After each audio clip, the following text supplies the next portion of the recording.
So we are going to get into our first panel for today.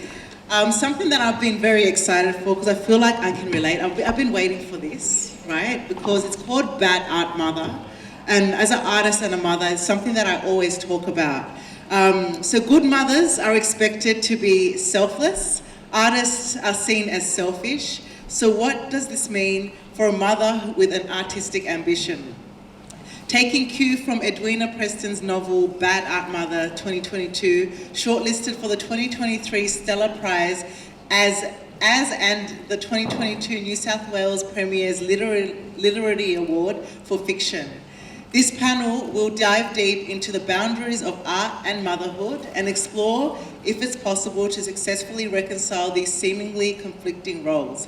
Author and poet Magdalena Ball, author and musician Edwina Preston, and poet Gillian Swain appear in conversation.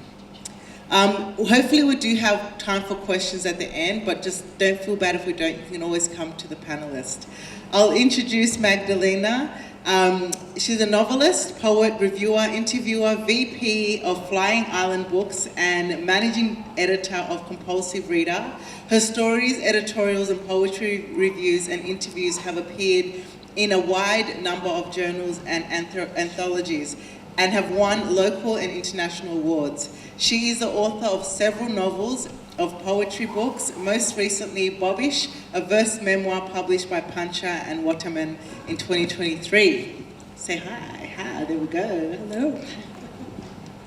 I'd like to introduce Edwina, is a Melbourne writer and musician. She's the author of the novel Bad Art Mother and the Inheritance of Ivory Hammer, and the biography of artist Howard Arkley, Not Just a Suburban Boy. Her work has been published in the Griffith Review, The Age, and the Conversation. Bad Art Mother has been shortlisted for this year's Stella Prize and Christina Steed Prize for Fiction. Hello, Edwina. Hello. Yes. Gillian is a poet based in Hunter Region and was the co-director and poetry curator for the Indie Writers Festival IF Mainland in 2020, 21 and 22. She is involved in running various poetry events, including Poetry at the Pub in Newcastle. Gillian won the Maclean's Booksellers Award in the Hunters Writers Centre project in 2019, and her debut poetry collection is My Skin, Its Own Sky, Flying Islands Press 2019. Hello, Gillian. Hello, everyone. Thank you for having us. So I'll leave you to moderate the panel, and I'll be in the audience watching, and yeah, feel free to manage the Q&A. If we are running over, just give me a wave and I'll relate to it. Okay. Thank you so much for that introduction. Thank you, everyone, for coming. It's absolute joy to be here. I am Magdalena Ball, as you heard, and welcome to the first session of this year's Addi Road Writers Festival.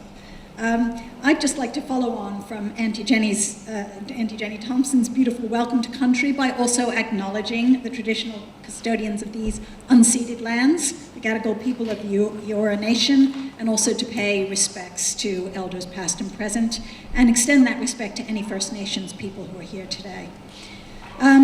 If you take photos, and please take photos, we love photos, if you tag those photos with hashtag ARWF2023 or anything in that vicinity, we'll repost your images, or Addi Road will repost your images, so please do take plenty of pictures. My plan at this stage is to leave about 10 minutes at the end for questions. So if you do have questions, please feel free to gather those in your mind, and also please visit, all of our books are available at the Festival Bookstore, Harry Hotdog, or you can get Gil's directly from Gil. So please do get hold of those books if you can, and get a signature. I'm sure Edwina will be happy to sign, Gil will be happy, I'm happy to sign as well. So you've already been introduced to my fellow panelists, Edwina Preston and Gillian Swain.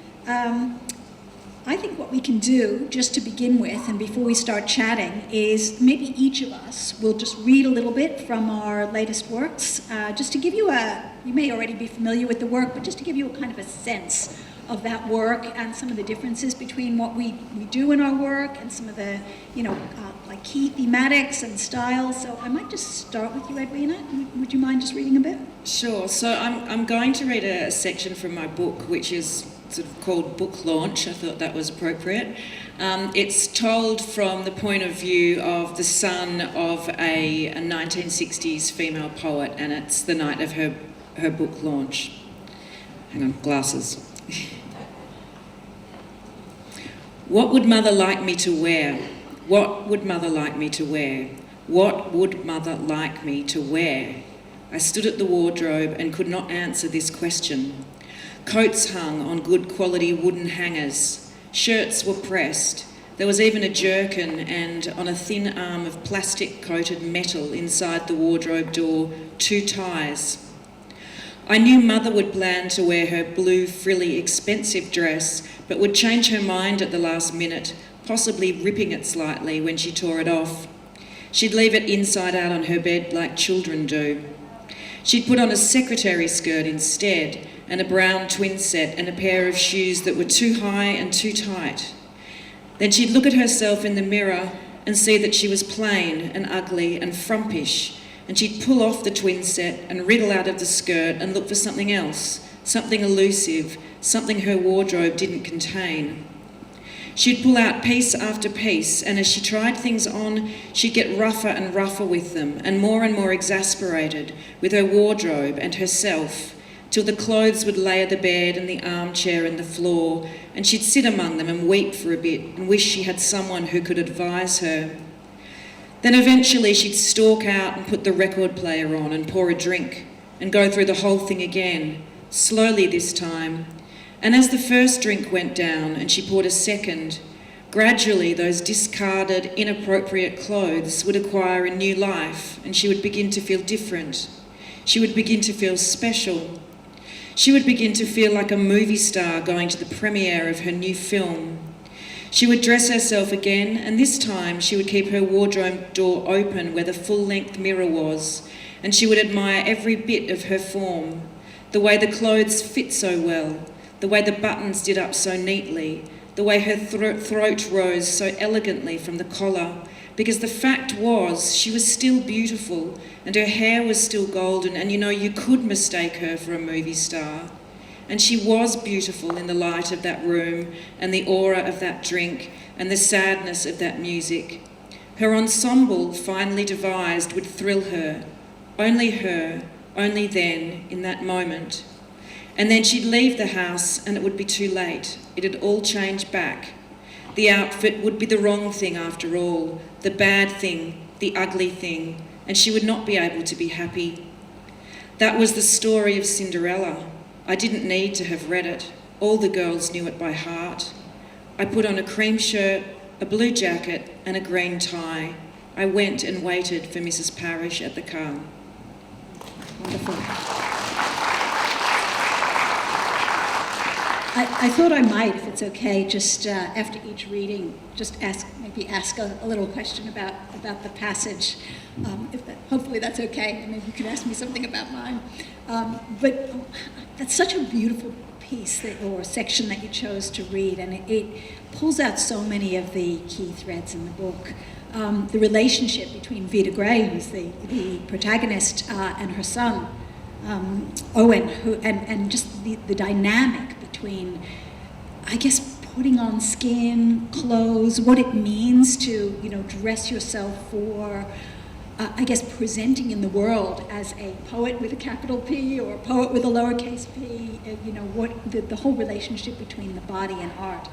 Can I ask you just to, I know that's everything in the book, but can I ask you just briefly to talk about some of the themes that come out of that particular passage and how they reflect in the book?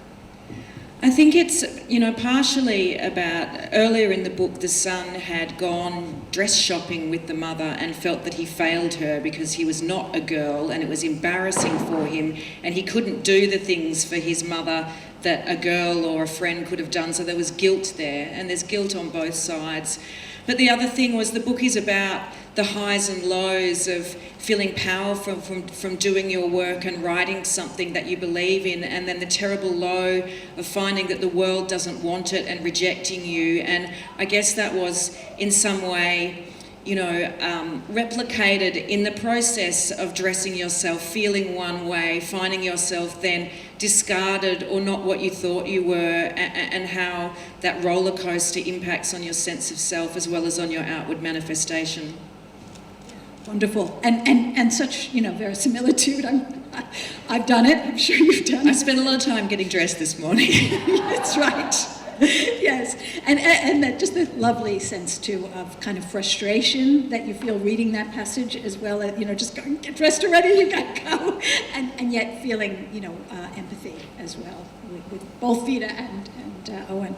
All right, Gil, can I ask you to go? I've got a couple of very short pieces. This is called The Quiet Room. Remembering the organised days, few believe they ever existed. The clear floors, the made beds, the shiny windows. I'd walk through these rooms, trying to keep them untouched, safe, in close reach, so as I could always calm you with order and refined spaces.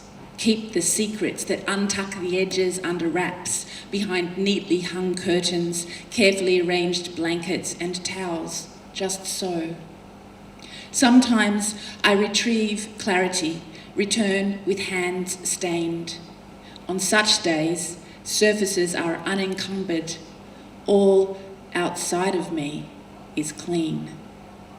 These days are few, and the rooms are settled. Moments stroke like a tide washes and soothes. The hunger never noticed, always there in the quiet room.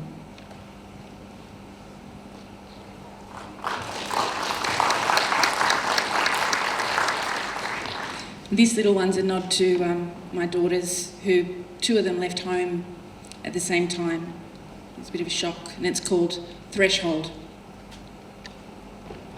Because I walk you to the door, not from it, surrender is expected.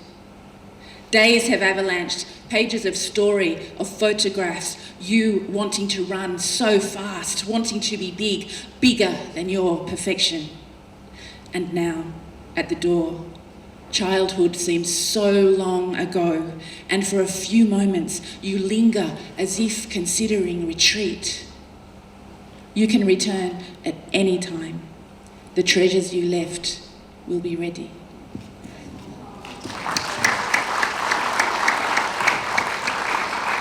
Wonderful. Thank you so much, Gillian. I feel in the 2 poems you read, but also in all of your work, this real tension, I guess, almost a kind of underlying sense of wanting to create this art, but also about being a mother, a parent, and that kind of almost a beautiful tension between those 2 things and how they interact. And that's such a theme of the session we're having today. Can you talk to me a little bit about that in those poems and how it manifests in your work and becomes your work in many ways? I think I had to surrender at some point to the notion of allowing those things into my work, because there's also this kind of idea that that stuff's really cheesy and it's not what good poetry's made of. But I think I have to give that of myself to you first, and once I get through giving myself permission to name the fact that it's such a juggling act to be all the women we want to be. We still want to be great mums and amazing artists and great partners in our love lives and be in our work, whatever form that might take. And I just find in the writing, I have to honour as many of those things as I can, but the family space, I have to give that a nod. It has to come in and have permission. Yeah. Wonderful, and I think that comes through in Bad Art Mother too. This again, Vida's tension between who am I and how do I manage that tension between between myself as a woman, myself as a mother, myself as a person in society, and art, my art.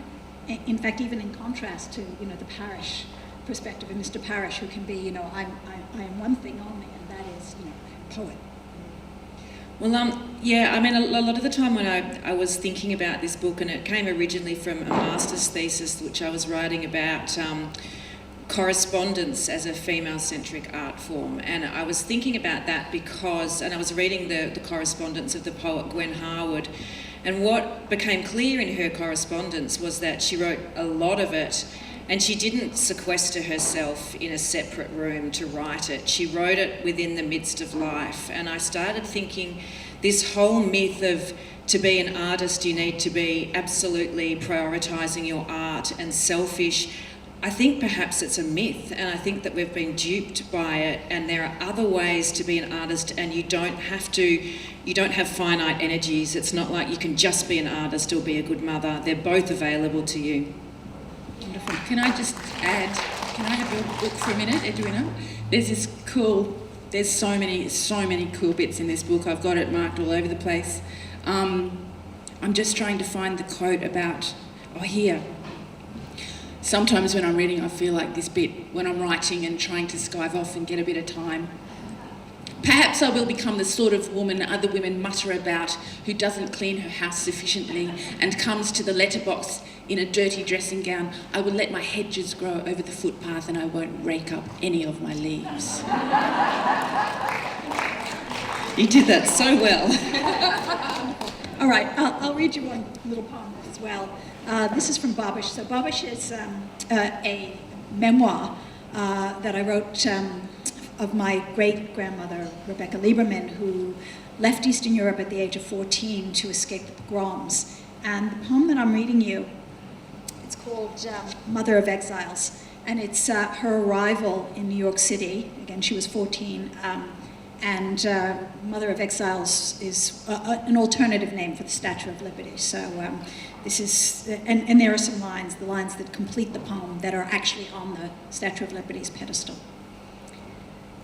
She closed one eye and breathed in, swapped to the other, wiping the crusts with dirty fingers, then drew back.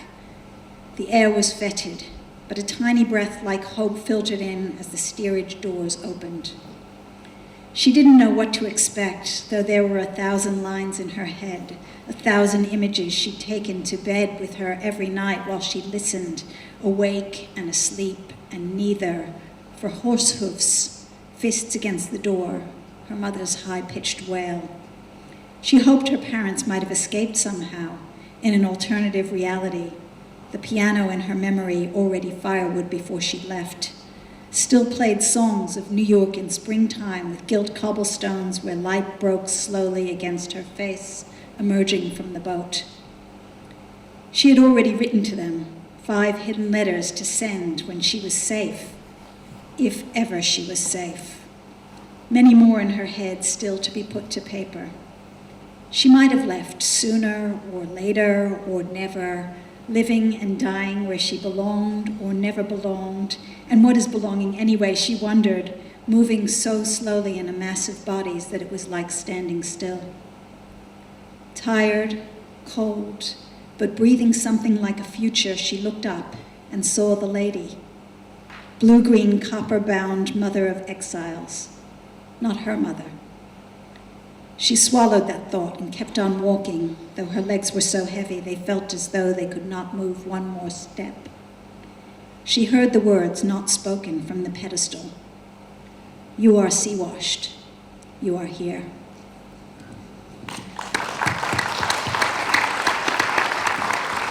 Thank you, that was absolutely beautiful. Thank you. Would you like to, want to ask a question about it, or should I just move on? I just wonder, what it was like writing Bobish, this amazing journey of Bobish and spending so much time with her. What was it like to actually kind of be transporting yourself into that space between now and then, where both of you could spend time together? Is that... Yeah, there is a kind of magic in that, and the book began with the research. So I as one does, I was, and we heard about that. We heard Auntie Jenny talking about that. I began researching my ancestors as you do, And my daughter, who was studying history at the time, asked me a question and said, "Oh, your great-grandmother Rebecca, was she alive during the time of Tsar Nicholas II?"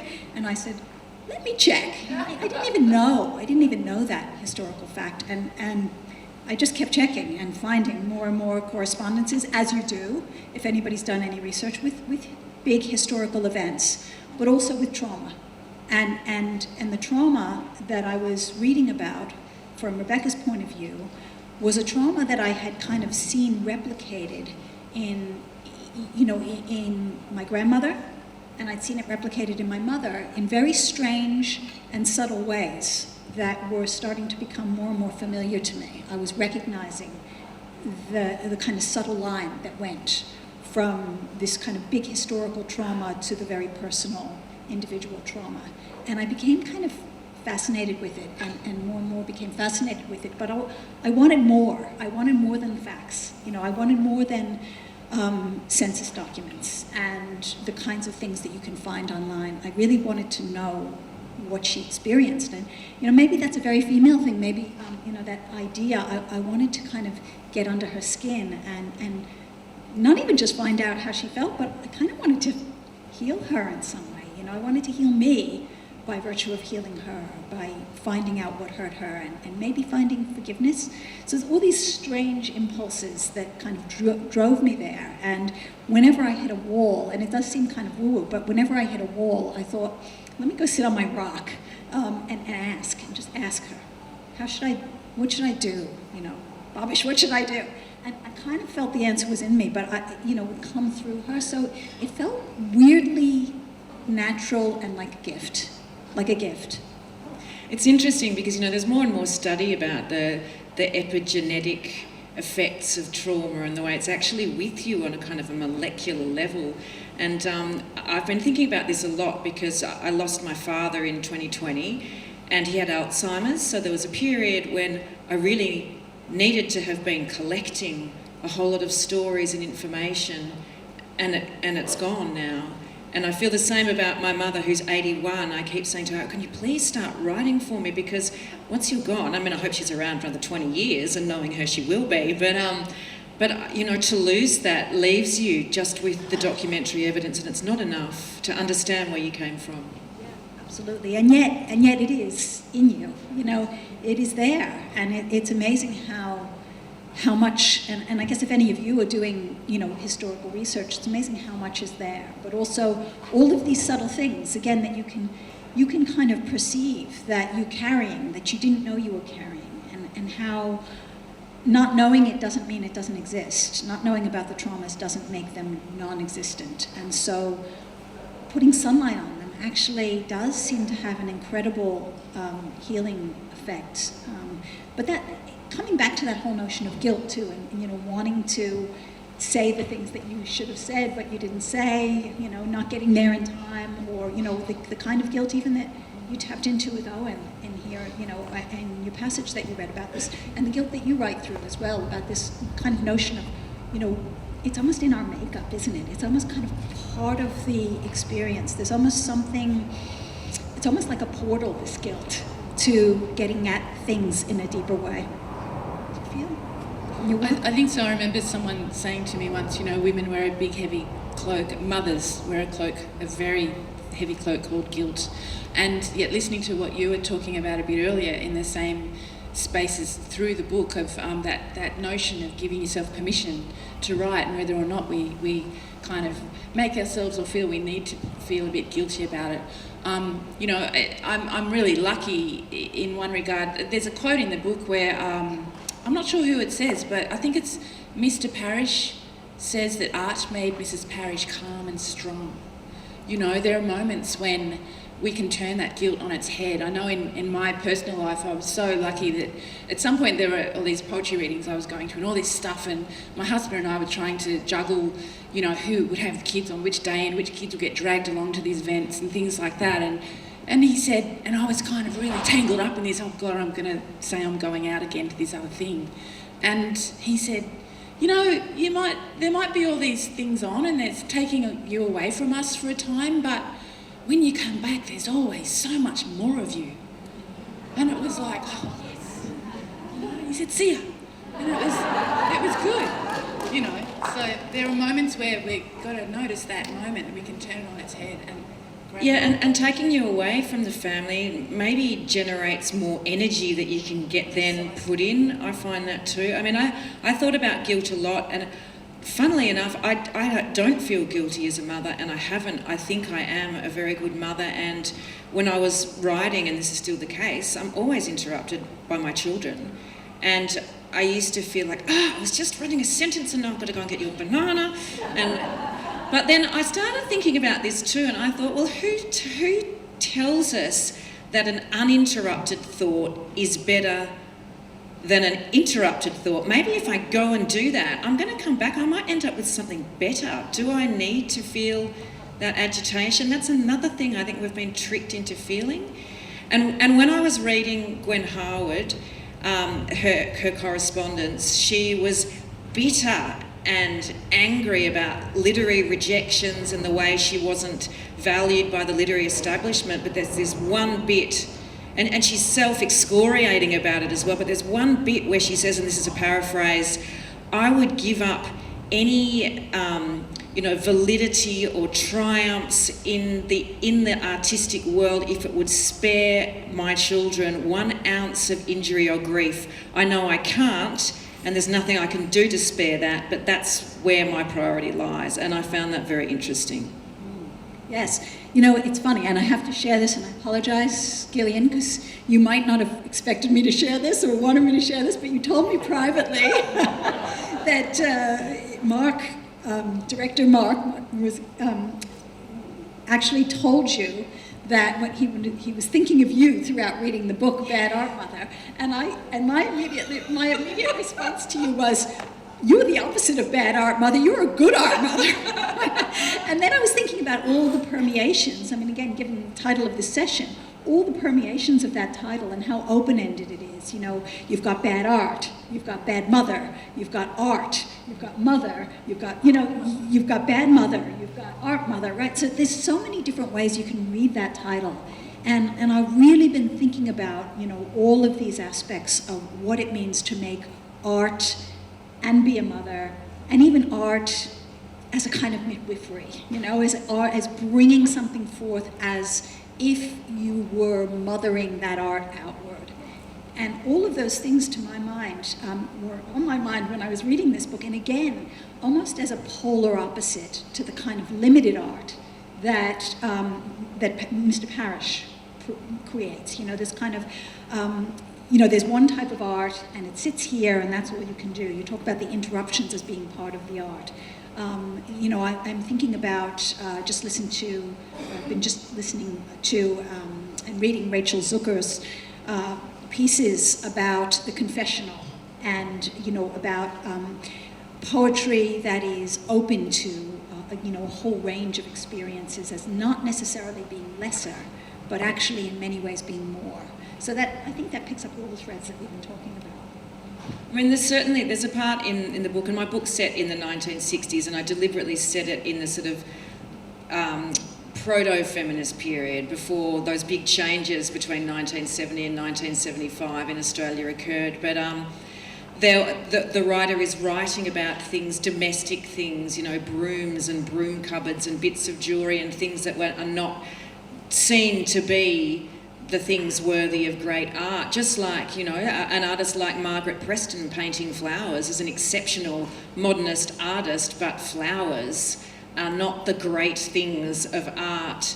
And at one point my character says, maybe I'll call my collection of poetry The Housewife's Lament, but then no one but housewives will read it, and no one cares what housewives think. We've come a long way, but that has been entrenched into our thinking about what makes good art and what the valid subjects of art are. Yeah, and even the fact that, at the end of the book, I feel like her greatest work, her greatest poems are the letters, in which she writes letters to her sister about all the things she's feeling and going through, and those in themselves are, they're so rich and so vibrant with the things that she's experiencing and working through.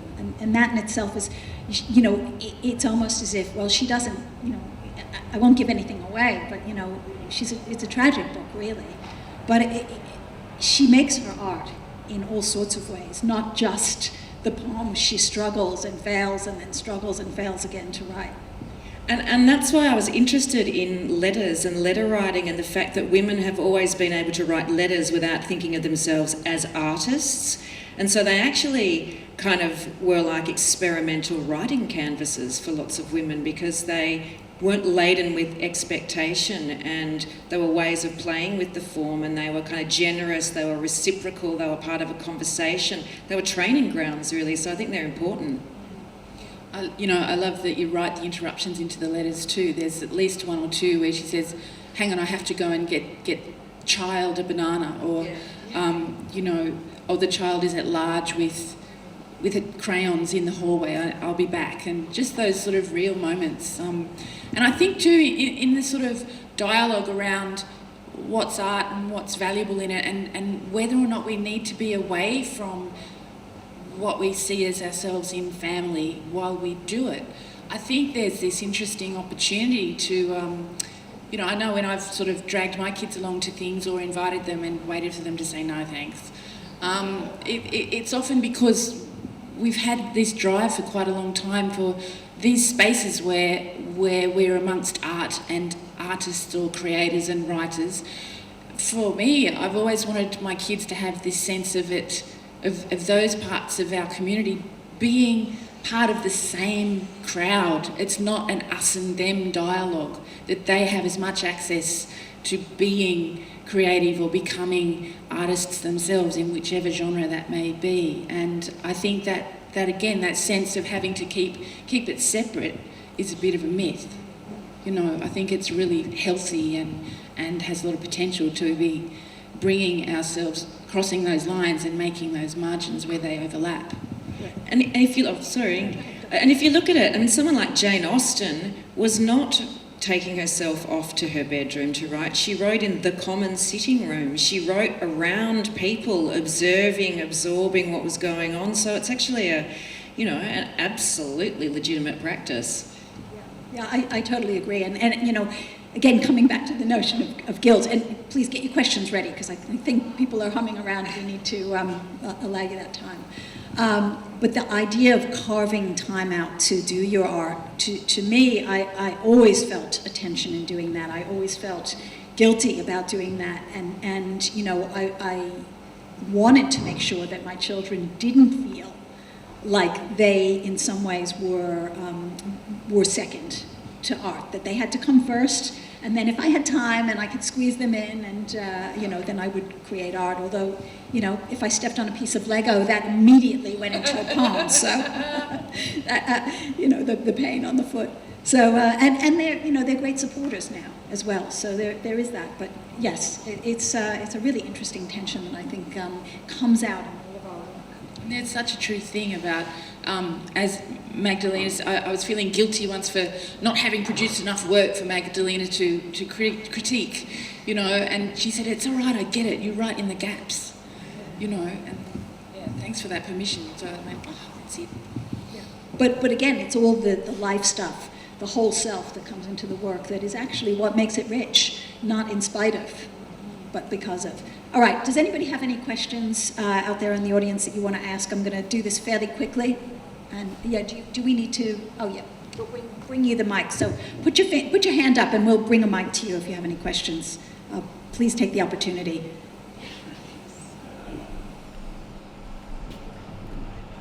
Gillian mentioned involving children in your launching your art movement and stuff like that. How do you feel about being an art mother in terms of passing it on to the next generation, fostering art in your actual family? Do you want to do that? How do you feel about fostering art in your own family? So you talk about being an art mother, but also passing it down. Look, my father was a painter and an art lecturer, but I saw him very, very tormented by art in his life. My ex-partner was a musician, and we had lots of creative collaborations, which mainly worked, but not always.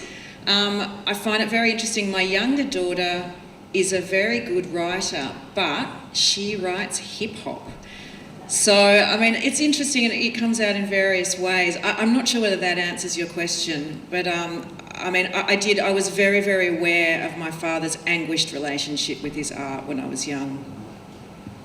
Well, I'll just say, you know, again, this is a really interesting tension that I feel, you know, when you bring your family into your work, your children, your partner, you know, there is a kind of violence with writing over other people's stories or bringing that, you know, those aspects of your life into your work as well. And then, you know, reading your work in front of them where they're being referenced.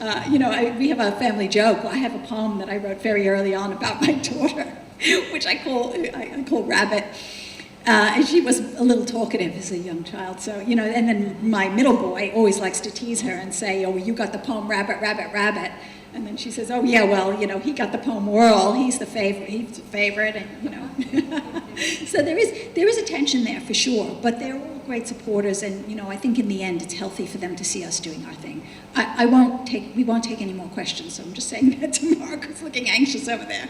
But Gil, do you want to answer that one? This will be the last question. Just very similar to what Maggie said, actually. I just find that there's often this tension between, I know I've got poems about certain kids in our 4 kids, and sometimes I can't remember which one of them I wrote it about, and then they'll have the dialogue about, yeah, but that's about me, or you haven't written one about me, and that's always an interesting little dynamic too. But I've always wanted them to feel like whatever their artistic and creative endeavours are welcomed and given as much validity as something that might be considered more academic or of some other realm of pursuit. And it's been a great outlet for them too, you know, seeing them go through teen angst, knowing they have an art as a way, you know, I won't say they don't do other negative things or never did other negative things, but it's certainly a healthy way to deal with the emotions that are inevitable in life. I do have a question. Sorry, I know you said last one, but I feel like as an MC, I'm the mic controller, right, so yes. I can ask. Just because I'm really interested in this, just in my own relation of, you know, doing this, because everything you're saying, I, you know, totally understand about having just to, you know, do your work around it and just get it done. And in my area, like I have a lot of late nights, you know, so having to fix the world into that. But I'm just interested to know if at any point in your careers, has there ever been a question of ending, like finishing up, like, oh, you're done now because, you know, you're a parent, or you've got to, you know, worry about just doing something more serious or something that brings more money in. I'm just always curious around that, because it's something that, it doesn't really come up with me, but it has. I thought that at some point I had to finish this. It's gonna be my last one, but I'm finding it's just, you know, going on, I'm getting more opportunities and, you know, making it work. But I'm sure other people do have a thing where it's like, it's done, you know. Even a lot of my other artist friends have kind of stopped after they've had children or after they've become parents, because it's, you know, kind of, you know, something that they expected to do, like, oh, that was then, now I'm a mother now, I must be serious, I have to take care of my family. So I'm just interested how you navigate that and, you know, what you think about that. I think that writing, unlike perhaps some other art forms, but certainly it's true of other art forms, I think you get better and better and better as you age, which is a great thing. It makes age a positive and not a negative in your field. I couldn't really imagine stopping doing it, but I imagine other people do find that really, really difficult. I have to work. I work full time. I don't have a lot of time to write. I wrote this book in the hour and a half between getting home and dinner, and actually I found that I can't sit down and write for 8 hours anyway. I actually write much more efficiently in small chunks of time, so that worked for me as a mother. I think all the way along to you posing the questions, it was like, no, I've never decided that this is going to end. I've never had to, you know, I've often had to go, hang on, when will I have time for it? Until you said, do I have to make more money from it? And then it was like, that's the one that jags me. And yeah, you know, there's not a lot of money in poetry. And I love, there's a quote that Mr. Parrish says in the book, and he says, there should be a charity for poets. They need all the help they can get. And childcare. Yes, and childcare. Yeah, yes, for sure. I will just say that being a mother, for me, being a parent was somehow this great paradox in which I felt a very big release of creative energy that came along with it. The paradox, of course, is that I had much less time. And I thought, why the heck didn't I write before I had kids more? The time I felt I wanted to give it up was when I was doing academic work. That I really found that turned me off writing in many ways, but having children released a kind of floodgate of I guess almost emotional creativity that I felt I needed the outlet of writing for. So no, I never thought I'd give it up. But I have often, and I still will say things like my little hobby, and and really kind of treat it as not something that is it may be essential to me, but certainly not really that important. I just do it to keep myself going. So that is something. Thank you. Okay, I'm going to end there because people are milling around, but we'll be around. So please do, if you have more questions, please do grab one of us and ask. I'll just speak for Edwina and Gillian and say we'd be happy to answer your questions, sign your books, have a chat. There's no green room here. We won't be sequestered away. So please do come and say hello. Thank you for coming, and enjoy the rest of the festival. Thank you for having us. Thank you so much. Thank you, Magdalena. Wow, incredible. Bad Art Mother. Yes, make some noise.